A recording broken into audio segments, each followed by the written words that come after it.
अस्सलाम वालेकुम दोस्तों, आज की कहानी का नाम है सारा। मौसम बड़ा ही खुशगवार था। मैं बाहर बरामदे में बैठी हुई बरसती बारिश का नज़ारा ले रही थी। कुछ फासले पर लॉन के किनारे दरख्त हवा के हचकोले से झूम रहा था। फिजा में खनकी बढ़ गई थी। फूल पौधे और दरख्त निकरे निकरे दिखाई दे रहे थे। अचानक एक रक्षा पोस्ट में आनकर ठहर गया और इसमें से एक मोमिर खातून उतरी जो सीधी मेरी जानिब बढ़ी। मैं इसे आते देख कर खड़ी हो गई। पहली नजर में खातून के खदोखाल अजनबी से लगे। गौर से देखा तो कुछ शनासाई लगी।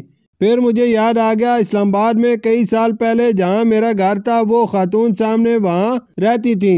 बड़े ठाठ से महारानियों की तरह सज बनकर अच्छी पोशाक में नजर आती थी। मैंने एकदम से इन्हें पहचान लिया। पहले मैं इसलिए नहीं पहचान सकी कि उनका हुलिया बल्कि पूरा हाल ही कुछ मुख्तलिफ नजर आ रहा था। ओ खाला जान आइए, मैंने कुर्सी की जानिब इशारा करते हुए इन्हें बिठा लिया और गौर से इनका मुरझाया हुआ चेहरा और मैली पोशाक को देखकर पूछा, खाला जी बहुत अरसे बाद आपको देख रही हूँ, खैरियत है? यूं लगता है कि आप बीमार हैं। वो इल्तिजा भरी नजरों से मुझे देखते हुए गोया हुई, बेटी बड़ी मुश्किलों से तुम्हारा घर ढूंढा है। जैसा कि तुम जानती हो कि मैंने शोहर की वफात के बाद अपने बेटे को अपनी मर्जी से शादी करने की सजा देते हुए बहू समेत घर से निकाल दिया था।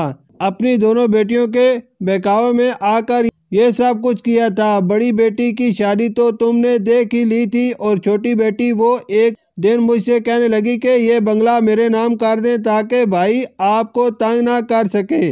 बच्ची की अभी शादी नहीं हुई थी। मैंने सोचा चलो माँ बेटी दोनों इकट्ठी रहेंगी। बहन के नाम घर देकर बेटा कोई मुतालबा नहीं कर सकेगा, लिहाजा मकान मैंने उसके नाम कर दिया।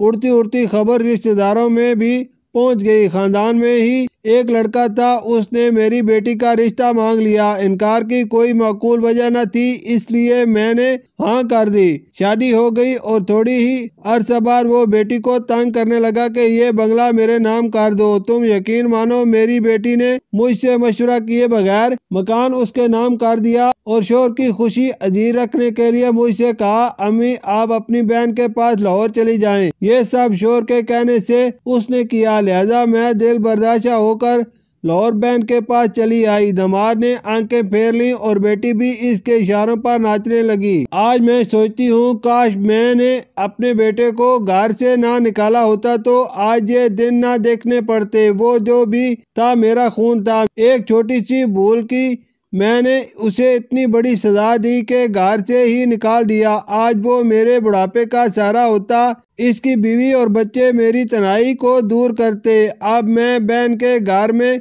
पड़ी हूँ, बीमार रहने लगी हूँ। दवा दारू के लिए मेरे पास रकम नहीं। 3 बच्चे हैं मगर मैं अपने आप को बेऔलाद समझती हूँ। मुझे इतना जरूर यकीन है कि बेटे ने मुझे अपने घर से नहीं निकालना था। काश मुझसे ये गलती ना हुई होती। मैं इसलिए आई हूँ कि मेरा मकान मुझे वापस दिलवा दे। इसने दोनों हाथ जोड़कर कहा और मैंने देखा मूसलाधार बारिश की तरह इनकी आंखें भी बरसने लगी। मैंने आगे बढ़कर इन्हें गले से लगा लिया।